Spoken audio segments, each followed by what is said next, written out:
I just pressed the Let's Go Live button, so let's wait for the stream to fire up all across the fruited plain of the internet. We are waiting for the YouTube to fire up. We've got Rumble that's booting up over here. Of course, we're also on Twitter. We're on Facebook. We are in numerous places. But before we get into the business that we have to attend to, we've got to make sure that the stream is connecting because, boy, do we have a very special guest in store today. And it looks like things are working live and well. Locals hears us and everything is coming in. So let's go ahead and get started, shall we? Hello, my friends, and welcome back to yet another episode of Watching the Watchers Live. My name is Robert Gouveia. I am a criminal defense attorney at the R&R Law Group located in the always beautiful and sunny Scottsdale, Arizona. And today, my friends, the word of the day is expose. We have a whole lot to get to. We've got a big report that we're going to dive into. And before we bring on our very special guest, Garrett Ziegler, I want to make sure that you are viewers at home can follow along, follow the bouncing ball as we're bouncing around through this massive report. And so let me share with you a website that you can go to. Of course, go over to marcopoulousa.org and you can navigate to a report that looks just like this. We're going to talk to one of the authors himself. Of course, Garrett Ziegler is with us, and we've covered many of his stories before. A lot of the work that he's done has been featured on this show, and we have just finally had the opportunity to connect. And so I'm very, very grateful to speak with him. We're going to bring him on right now. There he is, Garrett Ziegler. Welcome to the show, my friend. Thank you very much, Rob. Appreciate having me on. There's nothing like your show. You do it in a different format and get to the source document. So I'm really appreciative you're doing this, and I look forward to it. Well, that's why I'm so grateful that you're here, because your document, this report that you have put together, is really, really impressive. And I want to, there it is. Yeah, that's exactly where I wanted to start with. So I just shared with the audience the PDF version, but can you just flip through that? Just show people kind of the girth of this thing. Yeah, so it's 644 pages. The biggest focus of the report is on crimes. I saw somebody comment that we can make 1,000 reports and nothing's going to happen. I think that they're confusing me with law enforcement. You know, we're an organization dedicated to truth, and so we've sent this to law enforcement. I wish I myself could arrest these people, but all I can do is put it on a silver platter for them. And this dossier there's about a half a dozen to a dozen exclusives in it, Rob, where in fact they're still buried. Journalists haven't dug them up yet.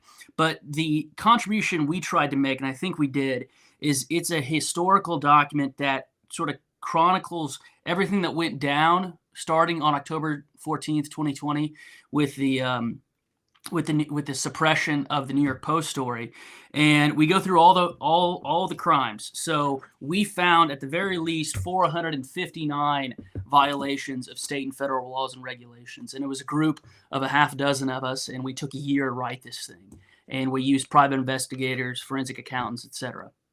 Yeah, and I am so excited to dive into this with you. So I was pulling it, right? It's 644 pages. I tried to download the PDF, and it's like 957 megabytes. I think that, on this channel, we love big documents. We love going through the big investigations. We go through indictments and complaints and all sorts of stuff. And, this document is really unlike really anything I've ever seen. So it's not just sort of a report. We've all sort of flipped through the 9/11 report. We've all flipped through these different reports. I mean, this is like the granularity on this. So it's not only, I guess, there's so many things I want to dive in and talk about, but Yeah, why don't we just zoom out a little bit before we dive into the report, because we've got plenty of time and I don't want to get too carried away here. But let's learn a little bit more about you. Sort of, how did you find yourself in this role?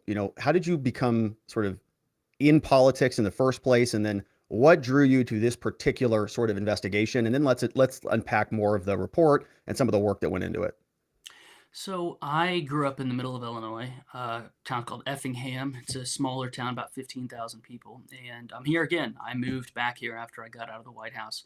And none of my family's into politics. I was honestly struck by the MAGA movement that Donald Trump started. And so when I was a senior in college, I got an internship at the White House. And then after that, I made friends with some of the staffers that were there. And then after that, after a semester, I went and worked for a gentleman named Peter Navarro, who's one of the 3 people who is stuck with President Trump from the 2015 campaign all the way to now.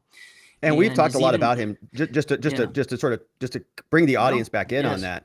We've talked a lot about Peter Navarro. Peter Navarro, just to make sure everybody's sort of up to speed on this, has also been indicted. We sort of followed his case in parallel with Steve Bannon. He's been the subject of the J6 Inquisition and all of that. So just to sort of make sure that everybody knows how you fit into that saga. yeah, I was one of his. He was a college professor for 30 years, and so he had 4 staff members, and all of us were under 30, and so it was sort of like a graduate assistant environment. We did atypical things. We got very granular. So the election fraud reports, we helped Peter produce those.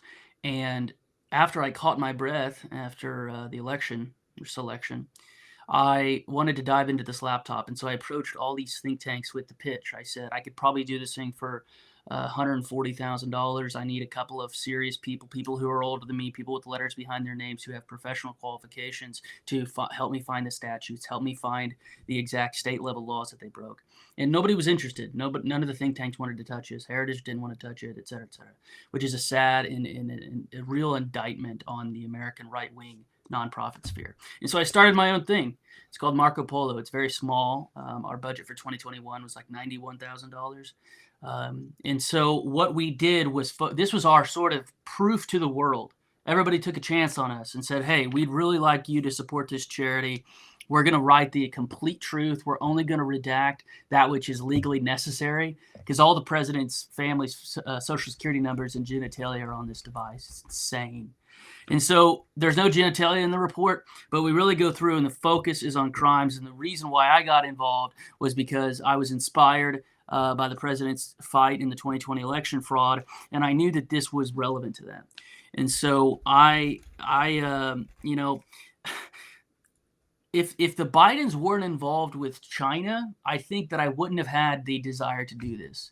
But because of their involvement with the Chinese, it really got my attention, because that's what Peter, and to a lesser degree, I focused on for 2 years. When I was in the White House, Peter was there for 4.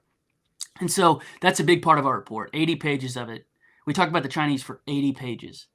People don't realize that. And so this will be the comprehensive history. Obviously, we didn't get everything involved because we left out some of the disgusting but non-criminal things. There's so much that floats under the surface of criminality. We do have 80 pages of influence peddling, so we can talk about that. But that's really my background. I, come from a normal American family.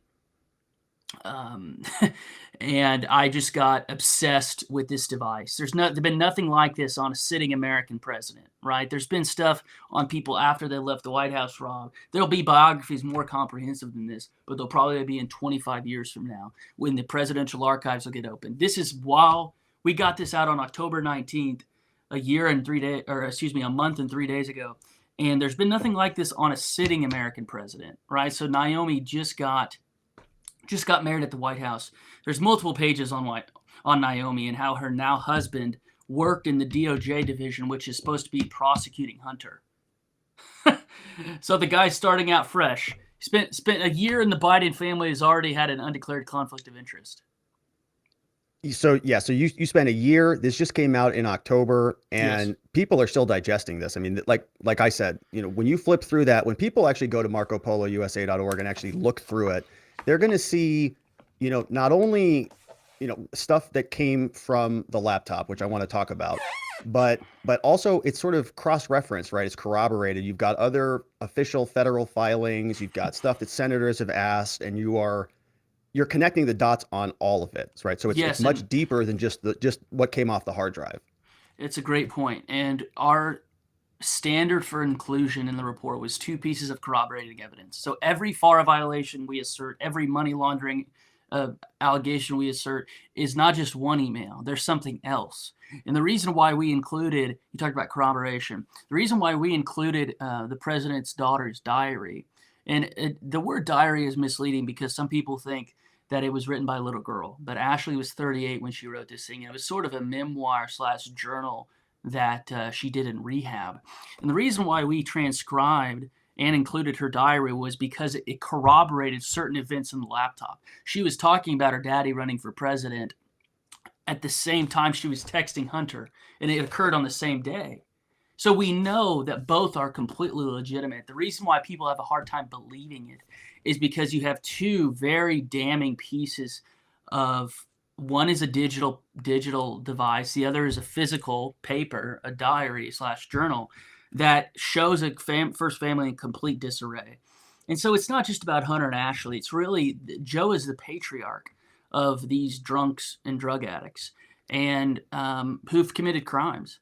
And so that was the motivating factor for it. And the reason why it took so long is because it hasn't been done before. There's 200 gigabytes, and we laid it out in a methodical fashion. Not one left-wing outlet has even tried to debunk it yet. Well, no, it's actually, there are more sources coming out confirming it, right? CBS just came out, and these are sort of laughable. You know the truth of this. We have covered this. I looked back previously. Our videos were from a long time ago talking about all of these issues. Suddenly the New York Times pops up. Oh yeah, it's corroborated. It's confirmed. CBS just came out, did the same thing. And so I can understand why it took some time. And I don't think anybody has any concerns about that. I think people are asking why this wasn't investigated sooner by people who were in positions to do that job, right? You were sort of you were not a journalist. No, I'm not a journalist, and I have never written a journalistic piece in my life. I look at this as sort of it's private investigative work, and that's what our nonprofit's going to be focusing on going forward, is taking the methods and the ideas behind private investigative work and applying it to research. Some people call it opposition research.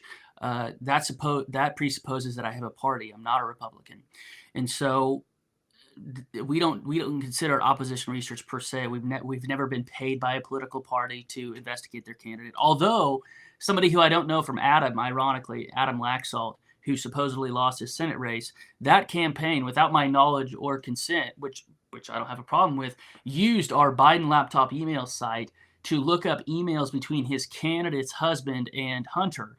And there were many, many emails between Cortez Masto and Hunter about getting security contracts, because Cortez Masto's husband is a former Secret Service agent. And so somebody sends me this ad back in September, and I'm like, holy crap, they have the dolphin. By the way, our logo, many people have asked about the logo. The color code is 8A008B. It's purple, and the reason for this is we wanted to get people's attention. No matter what you think about me, if you think I'm over my skis or whatever, the cover and the logo makes you curious about what's inside. And the dolphin thing was obvious because dolphins travel in packs. This isn't my work. It's a group project, and we have people who hail from all different industries.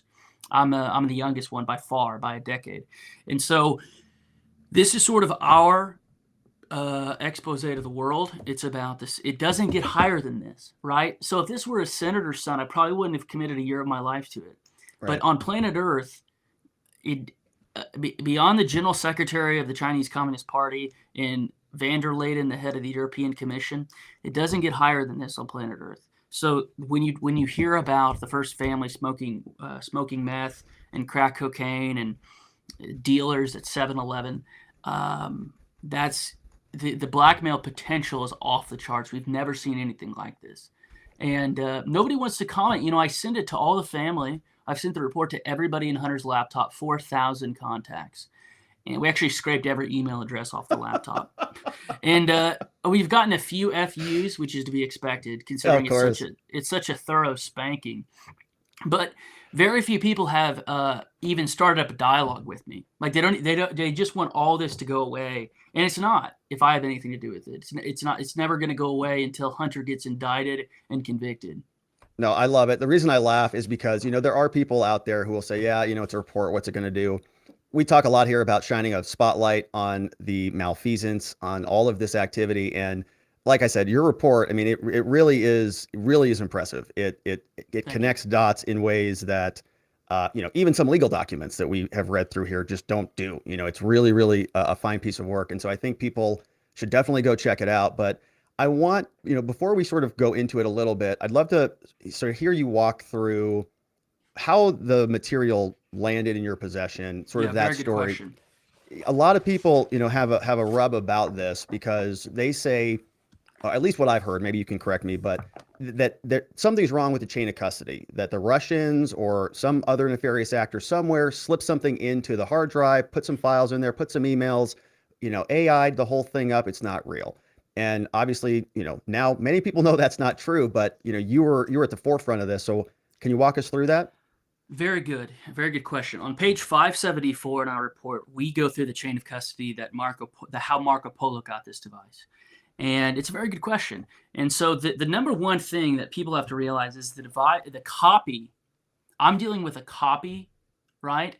And the original device is in the possession of the FBI, and it has been since 574. It has been since December 9th, 2019. Oops, I think I'm on the wrong Okay, page. yeah, 574. Yeah, it's a little bit. It's before the end notes. We wanted to put it before the end notes because we think it's so critical. So this There it is. original device gets dropped off at Mac Isaac's repair shop on April 12th, 2019, right? He tries calling Hunter 3 times. This is based on his lawsuits. This isn't just me making it up. There's a court document cited in, what I'm saying is in court documents. He doesn't come pick it up. The FBI doesn't want to take the device, but after months of back and forth, they do on December 9th, 2019. Mac Isaac expects to see this material being actioned, meaning they're clear as day there's federal felonies on this, and it never does. And so he gives it to the attorney for the president, Rudy Giuliani. And the mistake that happened, there was 2 mistakes that happened in that handoff that I had nothing to do with. The first time I saw this laptop was on October 29th, 2020, a copy of it. 2 mistakes. Number 1, the people after that, Rudy and a couple of others, didn't offer up the forensic hard evidence to mainstream reporters at the time that the story broke. Okay, and the reason why this was a mistake was because we know that they weren't going to be fair about it, but at least it took the argument away that they're not being forthright with the material. So that should have happened. And then the second thing is, just to interrupt you. So you're saying that so Rudy's in possession, Bob Costello's in possession of this thing, and yes, the media, because we were covering a lot of this in real time, and I was sort of trying to gather what was going on. And there was a debate between, because the media was saying they couldn't verify it, but Rudy was saying it was verified, and you're saying that there was an active, there was action, right? There was an intentional reason why that was not handed over, and you're saying that sort of undermines some of the credibility. Well, I think they didn't do everything they could have to stop the left-wing assault. That's what I'm saying. So Okay. none of the material that the New York Post put out, because remember, Rudy gave it to the New York Post. Their breaking story came out on October 14th, 2020. Nothing that the New York Post put out was wrong. I'm simply saying that if you go back and look at articles from October 2020, NBC, CBS, and several others say we can't get access to this material to verify it. Got it. So apart from not sharing it with them, they should have posted the DKIM signatures of the emails to show that they were legitimate. I'm not saying that it was all legit. I'm saying from a strategic standpoint, they could have cut the legs off the left-wing operation by using digital forensics to verify the authenticity of the material. Because somebody just commented, why would Rudy do that? Well, it would have been a very smart thing for him to do, because for months now, for months after the election and then over a year now, the whole argument was that this thing has been tampered with, when in fact there has been no evidence that there's been any tampering, and thousands of the emails have been verified. And so it's not that Rudy put out false info. I'm saying he should have put out more info, right? So, well, people were wondering why Sobek and several others. That is not true. They were offered to specific people. One of them is Mark Cuban, and he didn't take it. That's right. But I'm talking this. There's an article from NBC about how they asked for the material and it wasn't given to them. I studied this for over a year, and so these people just need to read our report and look at the footnotes that I cite. Is there a reason why they didn't just, essentially publish this whole thing? on the internet? I mean, people were asking for that, or I guess when did Well, that actually happen? we The published all of the emails in May of 2022, and the reason why somebody didn't publish it right away was because there are so many things that are privileged from disclosure. The SSNs, the revenge. That's why we don't include genitalia, right? Yeah. So there's a lot of naked photos of the president's daughter-in-law, and there's we've tried to post as much as we possibly can while redacting as little as we can, right? So there were some people in May of 22, Rob, that were mad at us because we didn't post all the emails sooner, and I think that's a ridiculous argument because so many other people had it. And by the way, it took us months because we don't have any corporate or institutional backing. We had to build our own search site from and put all 129,000 emails on there on BidenLaptopEmails.com. And so we've published more than anybody from the original material, but we can't just post the entire thing on a sort of mirrored image, because if you want it to be all of the material, there's no way to redact it in real time. Yeah. So somebody said China has it. Yes, they probably do. But if somebody wants to do that, I'm not advocating for this. But I am saying if somebody wants to publish it all online, nothing is stopping all of these people. I just can't have my nonprofit do it. We publish as much as we possibly could, and hundreds of people have been mad at, or hundreds of people have been mad at me for posting too much. They say I post too sick. So it's like that Lincoln quote: "You can't please all of the people all the time." Yes, and there's liability and certain concerns that the people who are publishing this stuff have to be concerned about, obviously, right? You've got to vet the information. If the information is not accurate, it sort of becomes a little bit of a minefield there. Okay, so yeah, and one last thing on this: nobody who has gone through the sex crime section of this report, in which we cite state level statutes, we put the footnotes of the hookers, of who they are. Nobody can possibly read this report and say we held anything back. We haven't had one critical review of it. So those people. Yeah, go ahead. Well, I was going to say, walk me through then. So we're looking at the chain of custody. You're saying, okay, Rudy could have, Rudy and the team there could have done a little bit more to share it with the left-wing press to cut their argument off at the knees. I'm not saying they weren't going to try any more spin. I'm saying that if we would have digitally verified it and shared that analysis publicly, I think it would have done even more damage. That's what I'm saying. I'm not complaining. I'm saying in hindsight, because remember, this is hindsight. We're publishing this in October of 2022. I'm saying in hindsight, for the record, for posterity, this is what should have happened. Okay. Now, what about the claim that through this chain of custody, okay, right, you've got it now, Marco Polo receives it sometime June 2021. June of 2021. There's a small controversy that I want to spend 90 seconds on, because there's somebody named Jack Maxey, who's a former co-host of War Room, who has dove into this laptop and has done a little bit of good work on it. But like some people who've dug into it, he sort of lost his mind and gone cuckoo because the material's that dark. And I really sort of feel sorry for the guy. But he is misremembering what happened. I got a copy from him on December 26, 2020. And apparently one of his staffers at War Room told him that I told him I would give it to the Director of National Intelligence, and which is ridiculous because I didn't even know the guy at that point. So he said, so the first version of Maxey's lie was that I told him I was going to give it to Rick Grinnell, who was the DNI. The problem with that, Rob, is that Rick Grinnell wasn't even the DNI at that time. Rick Grinnell stopped being the DNI in May of 2020. It was Radcliffe at that time, who I didn't know from Adam. And so it doesn't stand up to scrutiny, meaning why would Navarro's aide be the one giving it to the DNI? I never promised that. And of course, I've told him to produce the text messages that prove that I said that. Of course, they don't exist. That's why he hasn't. And the reason why I'm attacking these lies is because I then sent that copy back to him because I told him that I was going to do this report. And he said, I don't want anything to do with that. I gave you this copy, yada, yada, yada. And he felt that because he gave me that copy, Rob, that he sort of controlled what I put out from it. So I was like, F it, I'll send your copy back and get a copy through Rudy's other person, Bernie Carrick. And so that's how we got it, not directly through Bernie, but somebody that Bernie gave it to. And so we got it. That's why I said it was directly from Rudy. Our sort of family tree, if you will, comes from there. And we started in earnest in July and August and September. It took me 3 months to research before I even started drafting it. But the chain of custody is a concern. But look at the double standard here. Look at the double standard here.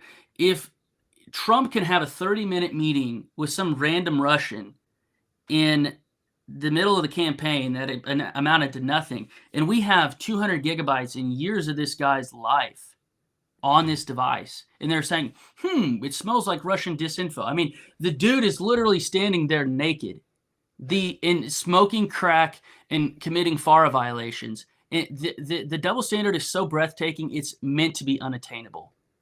And so there's some trolls in this who, no matter what we do, even if we post DKIM signatures proving that the emails are legit, they'll say somebody else had Hunter Biden's phone and it wasn't him who typed that email. It's like, there's no evidence for that, but you're still saying it. So we have sent this to all of our haters, people who don't believe in this story. None of them have reviewed it. And one other person, before I get off this chain, because it's very important, I want this interview to be for the record. Somebody said that Jack fled to Sweden. He was not forced to flee to Sweden. He willingly went to Switzerland, and I'm not sure why, because I've been sitting here in my home office in Illinois for over a year. So anybody who says the reason why people get offed, in my opinion, Rob, this is speculation, is that they hold information that nobody else has, right? And that's why they get popped. But everybody has this in Marco Polo. Right. Committing violence against me will do precisely nothing because it's shared by all of us in the group. So there was no reason for Jack to flee, and I just think that was a publicity stunt. But somebody's saying I'm rambling now. You're not. You're good. We're gonna, but you have so much knowledge, like you have so much, and anybody who looks at this report, I think they're going to understand why, how all of this is interconnected. I mean, the web is so complex. It's really hard to sort of address any one of these things in a solo silo. So I guess, I'd like to ask about, first of all, I don't see Russia anywhere on this chain of custody. I don't see Putin or anybody else in here. So, where were these allegations that the Russians or somebody was manipulating this information coming from? Because that would have had to happen before, the laptop was dropped off, right? Or are they saying that John Paul or he's a Russian asset? Or how did the Russians get inserted into this? They needed a fall guy. Okay.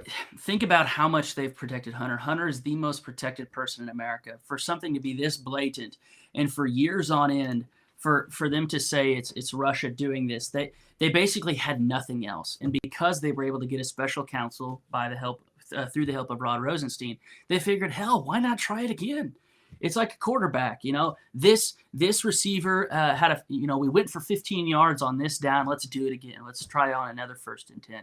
And it worked because the Republicans have been unserious about getting to the bottom of the original hoax, which is the DNC was not hacked. It was an inside leak. And until we get that, they'll keep going back to the Russians. They still go back to the Russians. And the irony is, Rob, everything that they're accusing us or Trump or Rudy of doing with the Russians, they've done with the Chinese. And we lay that out in this report.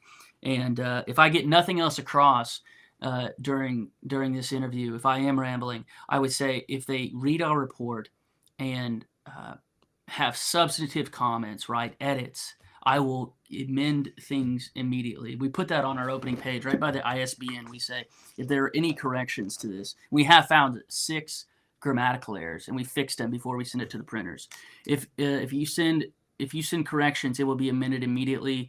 Send it to info@marcopolousa.org.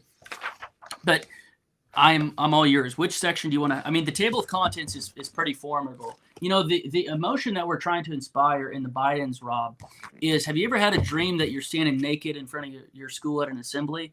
That's basically the emotion that we're trying to inspire. Hunter probably feels naked in front of his school assembly in a dream.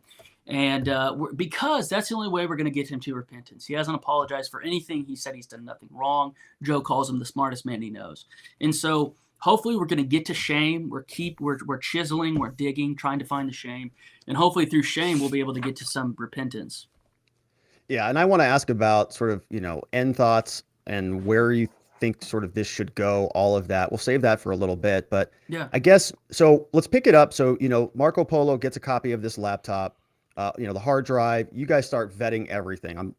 Right on the screen, we've got the table of contents. You see all the way up through page 573 before we hit the end notes. I mean, it's massive, and there's And footnotes. you can click each one. We got a read review in for people, which they love.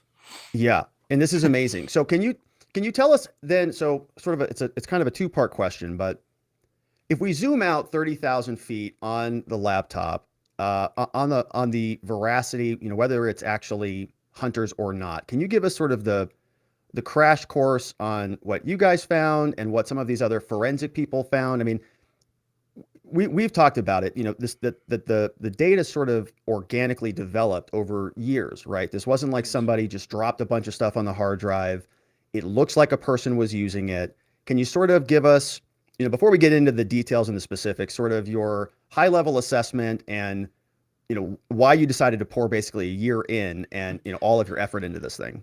Yeah, we think it's the largest source of it's the largest dump of primary source material of any sitting U.S. first family in the history of the country. And because it's digital, that's why you're able to get so much material, right?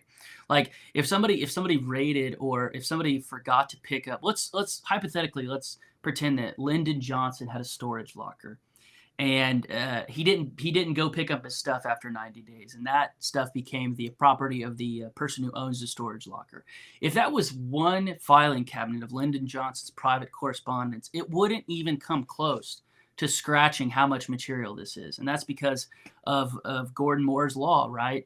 Some of you techies will appreciate that. And because this is a digital device and not just a briefcase, we could go through a decade of this person's life. The first email was in 2009. And because we put this, I think on page like 10, because it's dealing with Apple products, everything was linked on the cloud. So when Hunter takes a photo of some document or his genitalia, that is not just on his iPhone, right? That goes to his laptop via iCloud. And so it's the transmissibility of the material across the devices that makes this so incredible. And what we found was astonishing, right? We found 2 pieces of corroborating evidence for at least 459 violations. And going back to the allegation that it was somehow hacked, we have things from other family members. Hunter was paranoid, like most drug addicts are, about everything. About specifically the supposed infidelity of his girlfriend, who he was having an affair with, which happened to be his sister-in-law, his dead brother's widow.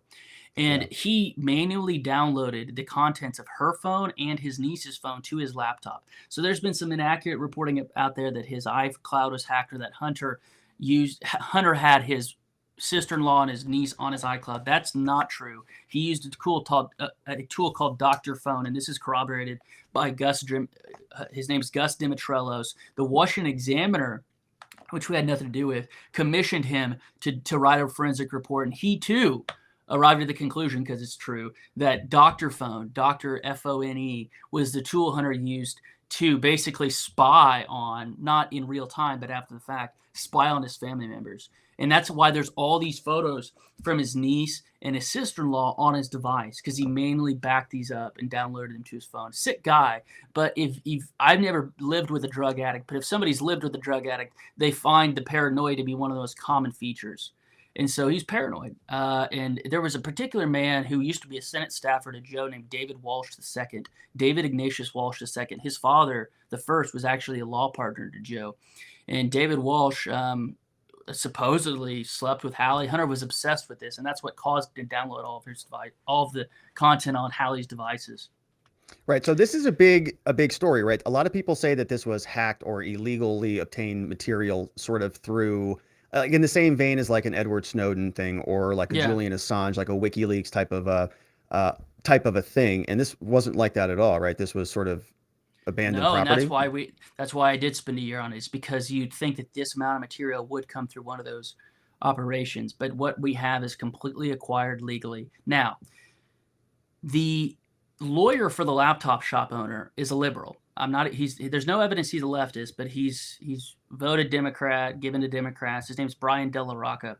And after we put up BidenLaptopEmails.com, he sent me a phony cease and desist letter. It meant nothing because I didn't do anything illegal. This is the laptop repair guy, the guy who received. Yeah, whose book came out today. truck. I'm going to buy it. I'm going to support him. I have nothing against the guy. He admits that he's out of his element. I mean, he repaired Macs. He's a professional Mac repair guy, and he finds himself in this situation. And he's had some bad advice and was given this attorney who has made defamation suits on his behalf, even though he's a tax attorney, like somebody you go to do your taxes. It's a wild situation, but he doesn't approve of what we're doing. So that's another, because he thinks we're being political about it, which is ridiculous, because if you watched or if you read in our report, we attacked Republicans more than Democrats. In fact, that spook letter signed by 51 former Intel people, there are more Republicans on that list than Democrats. Nobody's talking about that. We do. That magical letter, yeah. Yeah, so this attorney doesn't know what he's talking about. We're a 501c3. We're not a 501c4. We don't engage in political activity. We don't even advocate for candidates. And so that's been another wrinkle in this, is that we were cooperating with the uncle of the laptop shop owner, who was phenomenal. I had many calls with him. And then I had a long call with the father of the laptop shop owner, who was the first person to bring this to the FBI. In Albuquerque, New Mexico, in August of 2019, the guy's dad went there. He was a retired Air Force colonel, spent 30 years in the service, and they told him to go pound sand and lawyer up in Albuquerque. We're still trying to find the name of the agent, because we just found a picture of the agent who threatened the shop owner. So there's all this backstory of this attorney hating me, even though the shop owner apparently likes me. It's a weird situation. And that's why people like our nonprofit is I don't care. I'll just, wherever the truth lies. I mean, we have hard words for Miles Guo, whose outlet G News put out a ton of fake stuff. They made this hoax that Malia Obama was on the laptop and all this stuff that the mainstream press used to discredit all the material. So right. Can you talk about that? Yeah, they're creating stories, right? They're creating they're trying to sort of skewer the messengers and introduce new theories that you never even tried to communicate about, right? No, there's a couple of key hoaxes. One of them is that Malia Obama's credit card was on the laptop and that Hunter was having sex with Malia Obama. We actually figured out who it was. She was one of Hunter's employees. She ran track at UNLV, a track star, who just so happens to look exactly like Malia Obama. But this Chinese outlet, again, this is not an American outlet, G News, that's apparently like conservative, even though they're liars in key ways, they put out this fake material. And what this did was it gave the left-wing mainstream press fodder and ammunition to say that these folks are crazy. And so on page 569, guys, in the conclusion, they can go right read. Here, yeah. And the guy on the left is Miles. He's a very weird figure, extraordinarily weird. I have no motive in this other than to tell the truth. And the guy who did the day-to-day shows, Wang Ding Gang, he has since had a falling out with these folks, and they sued him last summer. So this is all a mess. I'm saying I'm stepping back with people. All the other guys in Marco Polo they're not involved in politics. They don't get involved in electoral politics. They're not staffers like me. We're all just looking at this with fresh eyes and says this was a cluster. And if we had to do it over again, what would we do different? And Hunter to this day is bringing up the Russian angle, even though there's absolutely no evidence that the Russians were involved in this. Absolutely none. And so it's hilarious, though, because nobody presses on it. Everybody's terrified of him for some reason. Well, it's weird. You mean of Hunter? Of Hunter, yeah. Nobody will ask him questions in public. Nobody's brought it up to him. It's like they're nervous around him, as if he's like an exceptional person. His daddy's the president. That's the only claim to fame he has. In 10 years of private correspondence, I have no clue of reading his correspondence. I have no clue how he graduated from Yale with a JD.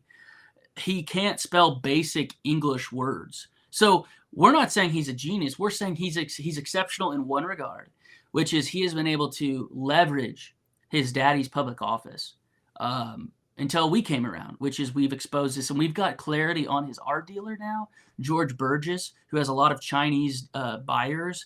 George Burgess is from California. He was actually arrested in the 90s for terrorist threats, his attorney, and they got that record expunged right after Joe entered the White House. That's another exclusive we're planning with an outlet to go get the physical documents showing that he had the record expunged from his terrorist threats charge.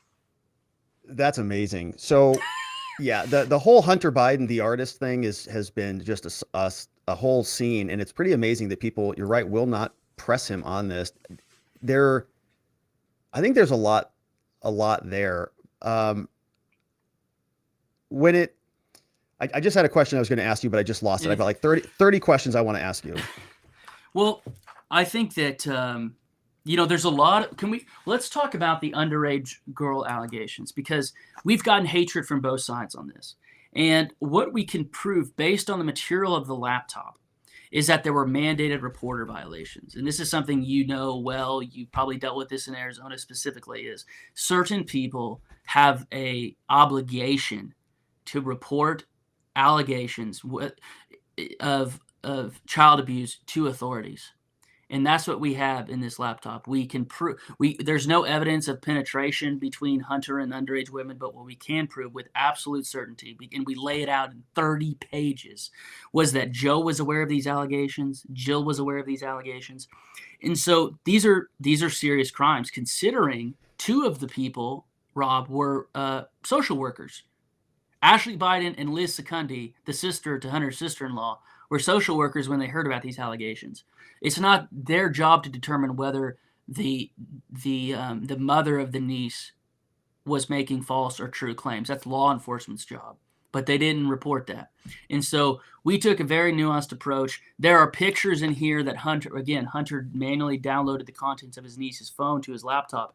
There are pictures in here that are risque, but Rudy and Carrick already delivered that. That was in our chain of custody to local Delaware law enforcement, and no action was taken. And the pictures would probably not pass the DOS test, which you know of well. There's a 6-point test. It hasn't been codified statutorily, but it's been used by many district courts in the nation to determine whether or not a picture is sexually explicit. And based on all the photos in the laptop of the underage niece, we don't believe those would pass the DOS test. Obviously, we've sent our report and the contents therein to law enforcement, but again, it's already been sent to law enforcement, those specific photos. But I wanted to address that specifically because why? We get hate from both sides on that. They're saying, we heard that there was 10-year-old Chinese girls in the laptop, and Garrett's not exposing that. Well, I'll send you the laptop, and you tell me where there are 10-year-old Chinese girls. I'm not saying that Hunter didn't do anything illegal and immoral on his business trips. All I'm saying is on this particular device, there is none of that. And we think it's a pretty big crime to have 11 people not report allegations of being sexually inappropriate with your niece. Don't you think that's a pretty big deal, Rob? But apparently, some people on the right are not going to be satisfied unless they, see what Sam Harris said of like Hunter Biden's got kids tied up in his basement. Like, unless we prove that Hunter Biden's got kids tied up in his basement, some people on the right will accuse me of covering for something. It's ridiculous. There's no room for nuance in their mind. They don't have a developed mind yet. The truth is never enough for them. They have to go one step farther and make us all look ridiculous.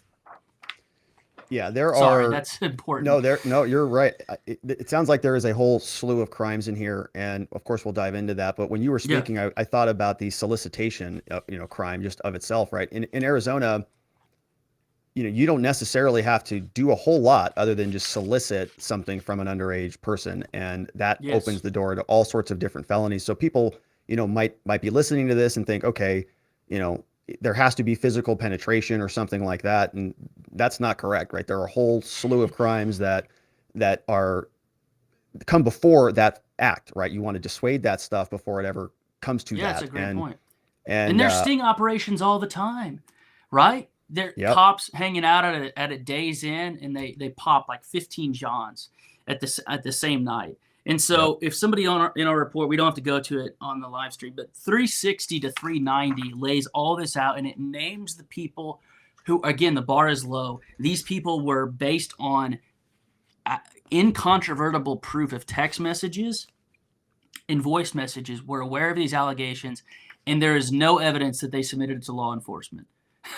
So that's insane in a sane world. And the Beau Biden Foundation that Hunter was on the board of and conceived of, according to him, the last clause of their title is for the protection of children. So think about the irony, Rob. You have a first family that runs the Beau Biden Foundation for the Protection of Children, and Joe always wears that hat with the logo on the side of Beau Biden for the Protection of Children, yet they didn't protect their own niece. So it's a great tragedy in that there's always some mix of irony in this. I think I've said this on other interviews, so pardon me if you've heard this before, but the irony in the story is out of this world. Like the exact thing they accuse others of doing, they've done. And that all the Greek tragedians tried to mix that into their plays. So why do you think that is? There's this sort of like superstructure. You mentioned that Hunter doesn't get asked the hard questions. It seems like the media sort of plays with him with kid gloves a little bit. There was a section in here about the four families and about sort of the structure that exists. Can you talk about some of that? Why do you think why are these people sort of immune from any recourse?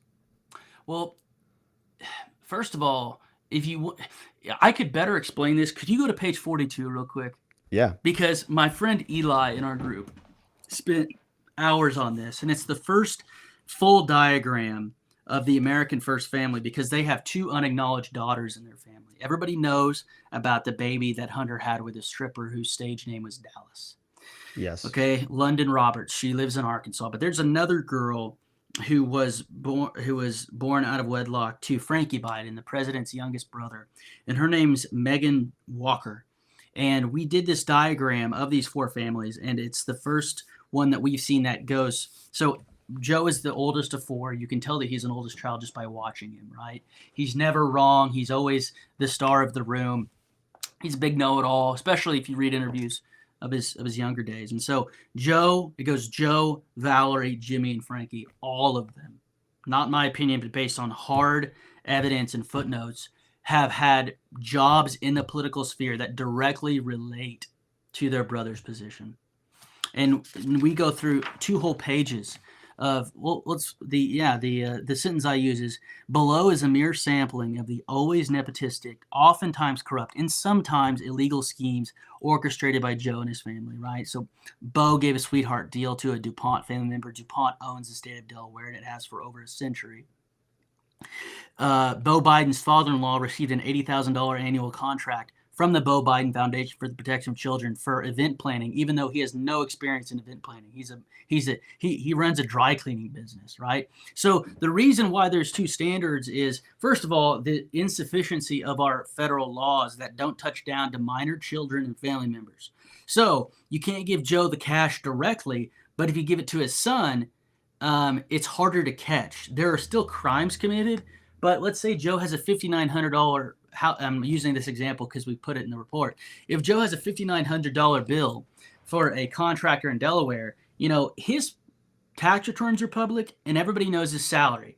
But if you give his son Hunter, who's an unregistered lobbyist, and if he signs a deal with foreign oligarchs, Hunter's going to pay for that bill, even though he didn't declare on his gift taxes. And unless you have somebody's laptop or you have an IRS agent who's not corrupt, that's not going to get prosecuted.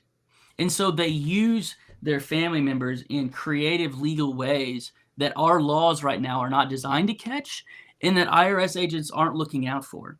And so what can people do going forward is, I always say, any public figure who receives a public salary, look at their family members, look at their in-laws.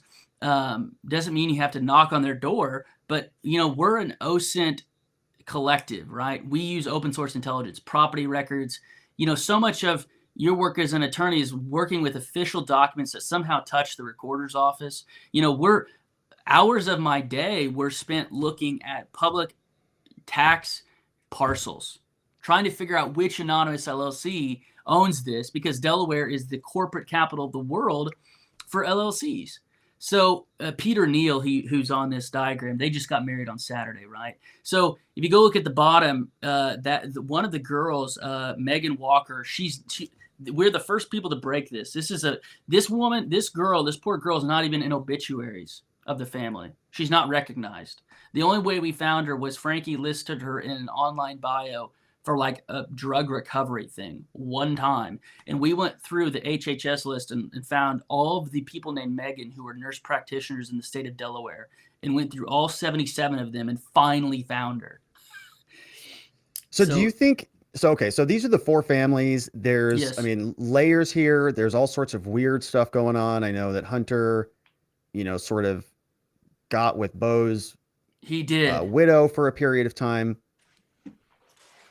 And so I guess there's a lot of complexity here. And, if we go back to the question about why these people are immune, do you think it's the complexity? Like, so I guess there's multiple layers to this. This is a complex situation. So yes, maybe the eyeballs on Joe Biden, they don't smell enough there. There's not enough smoke there to go after Hunter or some of these other family members in order to get to Biden because of the complexity here, right? I guess that's one possibility.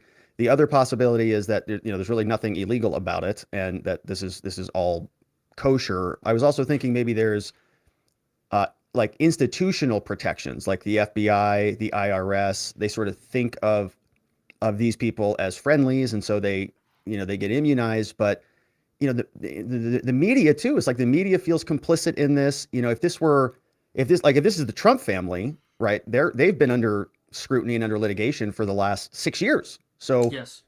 It's hard for me. You may not have an answer to this, but I'm just curious what your thoughts are. Why such a difference between every one of those institutions between these two political sides?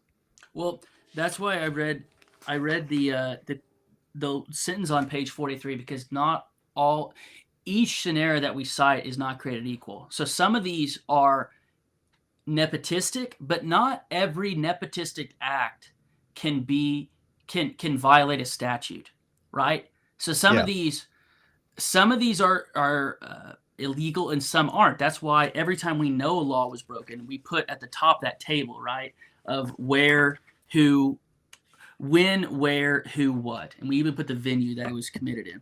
And so it's a couple of things. Definitely some of the federal agencies are almost thoroughly comped. I'm not saying every FBI field agent in the United States is corrupt. That's not true. But I'm saying this notion that it's only the 7th floor in the D.C. headquarters is ridiculous. There's bad apples, and I think that there's even bad trees at each and every one of these field offices. And they just don't want to go after these people. It's mobster-like mentality. It's like a more sanitized version of Sicily. That's what we're dealing with here. And if you talk to Sicilians, they always say, "Oh, that guy's protected. That the prosecutors aren't going to go after him." And so the most I can do with my watchdog nonprofit is we're the first people to lay it out like this. And you've got to have somebody like me who's an absolute nerd, and like you to. I'm not calling you a nerd, although you do have a great attention to detail. I'll take it. You do have to have nerds that fall. Like, for example, this Peter Neal guy. It's not enough for Marco Polo just to know that Naomi married Peter Neal. We just put out a Substack over the weekend that said Peter Neal interned in the FARA division at the DOJ at the exact time that they were investigating Hunter. It is an undeclared conflict of interest, Peter Neal. And he's a liberal activist. He interned and worked for Hillary. He's worked for other Democrats before. And so we really did deep dives on every single person on that list. There's so much to say about Howard Krein, Ashley's husband, who they've been estranged for years. Ashley writes about this in her journal extensively, but his family runs a healthcare investment company, and they launder information about the administration's response to coronavirus all the time. Joe is bragging about it, how Howard was with him at all these meetings. It's like you either be in the government. They always talk about Trump's family. Trump's family was in the government. Well, guess what? When you're in the government, you have to declare your papers. You have to pass. You have to submit financial disclosures. What the Bidens do is actually worse because they're still operating in they're still being connected to Joe and getting business from his public office, but they don't serve in staffer positions usually, right? There are some exceptions. Casey Costello worked at the Treasury Department and worked on China issues at the exact time Hunter was getting private equity deals. But at least if they were in the government, Rob, we would get a list at their balance sheet. We would know what these people are worth. Which LLCs do they have a beneficial ownership interest in? So they've got to hate me because we just kept looking. Like Valerie Biden, she was a political consultant at Joe Slade and White Company. There were only 2 people at the shop for 4 decades. And her firm took in millions. So basically what Joe did for all these Senate campaigns is all the ads, all of the flyers, all of the paper and promotional materials, that went through Joe's sister's company. So Joe's sister is directly benefiting to the tune of millions of dollars over a multi-year period, because the Senate campaign would be usually 18 months long, from Joe's public office. Jimmy Biden in court documents, they've said that the reason why investors should look into this company is because Joe will be able to help them out. There's active litigation going on right now of AmeriCorps Health. So again, it's a very complex family. They put loyalty above everything. You know, in the scriptures, Jesus said that if you love your father or your mother more than me, you're not worthy of Jesus. So if your father and mother are sinning and you know it's a sin, you shouldn't pick them over the word of God. These are not my words. This is not my interpretation. This is just what the Bible says. But they actively and they are proud of defying that fact. They put family above all. And in that way, we're really looking at a device that mirrors the Corleone family. And if you ever watch The Godfather, it's not as violent. The Bidens aren't as violent, obviously, but it's that same mentality. It's the family above everything. We don't argue in public, you know, yada, yada, yada. You never go against the family. And they haven't. Look at all the embarrassing stuff that's come out about Hunter. Not one of them has said, you know what, this guy needs serious help, and whatever we're doing now is not helping him. Right. And you can see just even from this chart, which is incredible, by the way, you know, the amount of sort of support they've got, right? Reinforcements. It's not just a Hunter and Joe Biden thing. You know, it's not just a Hunter Biden and Joe and James, like these 3 people. There's a whole family. These people have been in politics. I mean, Joe in particular, right? Basically his whole life. Yeah. And so you can imagine whether you're doing anything for 40 years, right? You're going to build up a skill set to sort of protect your interests, and you're going to learn how to skid things through. It's a great point. And one person that I've not mentioned a lot in interviews that deserves some time, because she's in our report all the time, because we have her on federal felonies, bank fraud, fire violations, is the president's sister-in-law. Jimmy Biden's second wife, Sarah Jones, she's only had 1 child with Jimmy, Nick, who went to Penn. How did he get into Penn? How did Maisie get into Penn? Because Joe was there at the time. We have active evidence that Joe called the president of the university and said, hey, you got to get these people in. He called her about Maisie, his granddaughter. So, by the way, that president, Amy Gutmann, Rob, she's now the ambassador to Germany. She got her payoff. So, Sarah Jones facilitated the CEFC China deal. She has a much better attention to detail than Jimmy. Not that my dad didn't finish college, and he's one of the smartest guys I know. So, it's not that college necessarily creates smarter people, but I'm saying that his wife is a licensed attorney and has a much better grasp of business affairs and has much greater attention to detail than her husband. So Sarah Biden actually ran sort of the grift. Jimmy, you know what Jimmy's good at? Jimmy's good at talking on the phone. That's what Jimmy does. We found 1 Excel document in the laptop over an 11-year period. None of these guys do any work. They're just phone callers. They're just machismo figures. Sarah's the one actually sending the emails, doing the work. And so she's an accomplice. And her law license in Maryland, which we put in the report, needs to be reviewed, because we have her on multiple federal felonies. And this is not my opinion. If you go look at the Republicans' report in September of 2020, Sarah Biden features prominently. In the report they just released, which, by the way, one of the SARs, if you look at our website, one of the suspicious activity reports that accompanied the subpoena that you did that great show on, that SAR, although they didn't attribute it to Marco Polo, and that's deliberate, is in their recent report. And guess who's in that report? Sarah Jones Biden. So Sarah Jones Biden is a key figure in this. Any congressional investigation that's serious has to feature her. So So I let's hope yeah. you summarize that beautifully, and that is a perfect segue into sort of my next question. And I think we can probably bounce around, the report Yeah. or kind of go wherever you want to go here. But one of the criticisms, right, is looking at this family tree is that these are all relatives of Joe. It's not Joe Biden. It's Sarah, it's James, it's Hunter, it's the rest of the family. And, you and I know why it's set up this way and what the justification is for this, why it serves the Biden family to do it this way. But the media says this is just Hunter's drug addict stuff. Why are you focused on drug? Why are you going through Ashley Biden's private life? Why do you care about James and all of this stuff?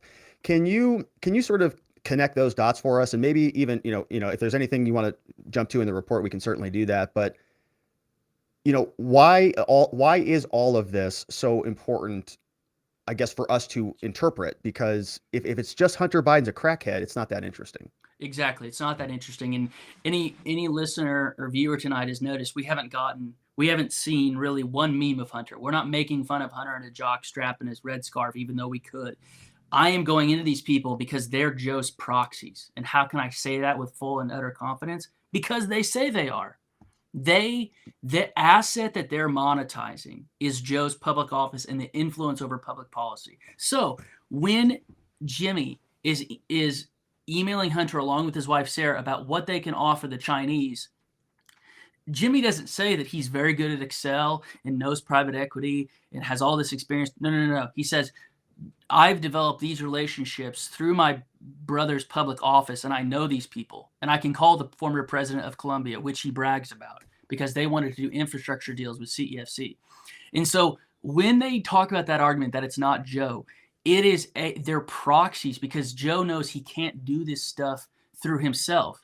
He sends other people. And the reason why Bobulinski is so important in all of this is because it's a firsthand account proving that Joe was overseeing the Chinese deal, right? So at the very least, we have Joe on 6 felonies in this report, but you could even argue for 7, although there was some disagreement in our group, so we left it out of the report because there wasn't unanimous consent, that Joe conspired to violate the Foreign Agent Registration Act by meeting with Bobulinski for over an hour and talking about what the Bidens were going to do in their joint venture with that Chinese oil conglomerate, which stands for the China Energy Fund Committee. It was a front company by the CCP to spread the Belt and Road Initiative. And Hunter even writes a letter to Ye talking about how they're going to spread the Belt and Road Initiative and all these things that they can do together, which is basically China's form of colonialism. We'll build your infrastructure for cheap. When you go tits up on your loan, we'll take the infrastructure and have our people there. It's their form of colonialism. So Joe Biden you're great. Joe Biden says sends his family out to sort of as almost liaisons to interface with these foreign companies, and the payoff, right? So Hunter gets paid a bunch of money. He then will not, he'll serve on the board somewhere. He'll do some sort of token work, but the real value is that he talks to Daddy. Daddy makes some policy changes or gets a dinner with them, or what does that look like? So where's Joe Biden now taking over and sort of becoming criminal?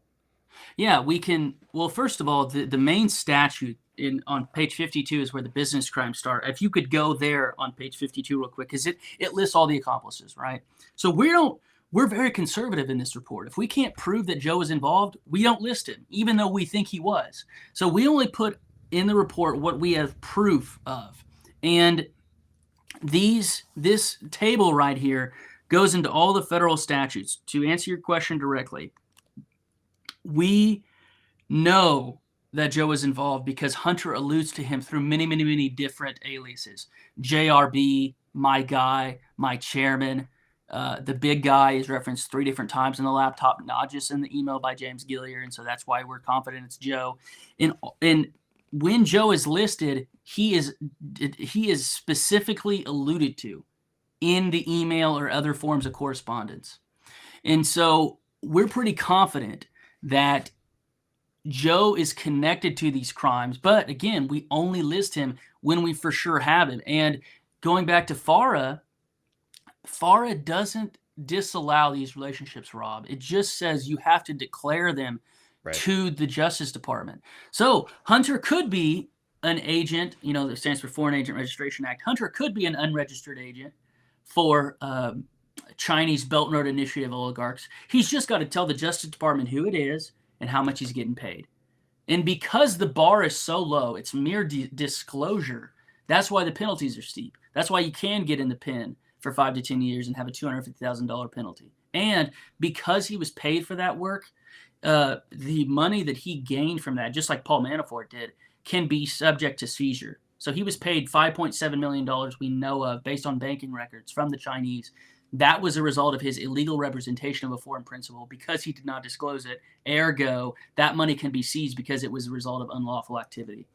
And so all these figures, some of them people won't recognize. And that's because nobody except me has went through all 129,000 emails. I just kept digging. So Kathy Chung was Joe's assistant. Hunter had her installed. She actually sends a glowing, supplicating email to Hunter saying, "Thank you for introducing me to your father. I'm so excited to work for the Vice President of the United States."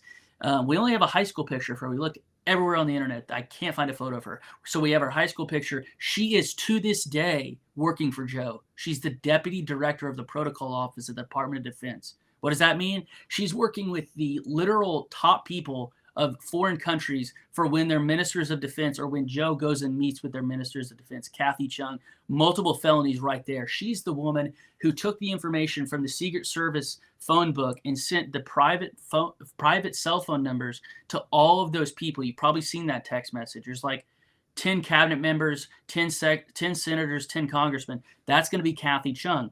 There's another individual. I'm so glad you're letting me go through this, man.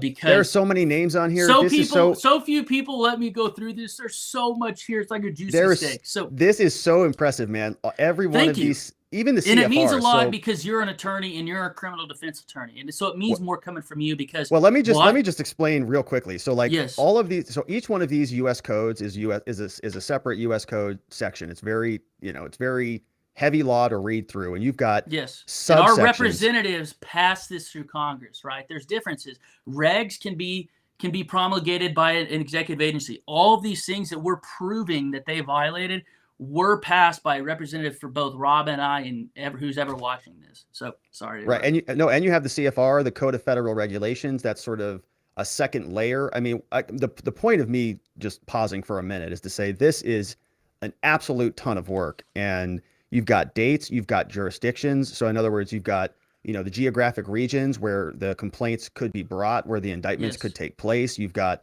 the dates so we can get, statute of limitations information from this. It is really, really impressive. So I just wanted to pause and just say that. Well, I'm sitting tonight in Effingham, Illinois, and there's a guy who lives 45 minutes from me in Edwardsville, Illinois. His name's Jeff Cooper. And you'll like this guy. You won't, but you could like this guy. He was an asbestos litigator in the early aughts, Jeff Cooper. And he was Bo's friend. He sent legal work to Bo. So he would get these huge cases and win huge settlements, right? I mean, this guy is multimillionaire. And at the same time that Jeff Cooper was sending legal work to Bo Biden, Joe was blocking asbestos litigation reform in the Senate. And why do I say that? Because we went and looked at 2004 articles. There's congressional records that we can go read saying of Joe advocating for blocking the reform that they were trying to get with asbestos litigation because they were shaking people down for millions of dollars. I'm not saying asbestos is good, right? In fact, we live in an older house here, an older brick home, and we've got to cover the enclosed porch with a new layer of flooring because it has asbestos. I'm not for people, getting cancer, but I am saying that whole thing is a huge racket. And Joe was blocking that at the same time that one of the, by the way, Simmons Cooper, the firm that Jeff Cooper founded, was one of the premier ones in the whole country and maybe the premier one in the entire Midwestern United States. So he's based out of a suburb of St. Louis on the Illinois side. And of course, he's blocked my number. Every single person that is listed in this, we have asked for comment. Think about that. So before we put their name in this sheet, I looked at their contact information on the Biden laptop and said, can you explain this? Because I want to hear it. If you have a plausible explanation for why you're trying to get the prosecutor fired in Ukraine for investigating Burisma, if there's a non-illegal explanation for that, I want to hear it. Nobody responded.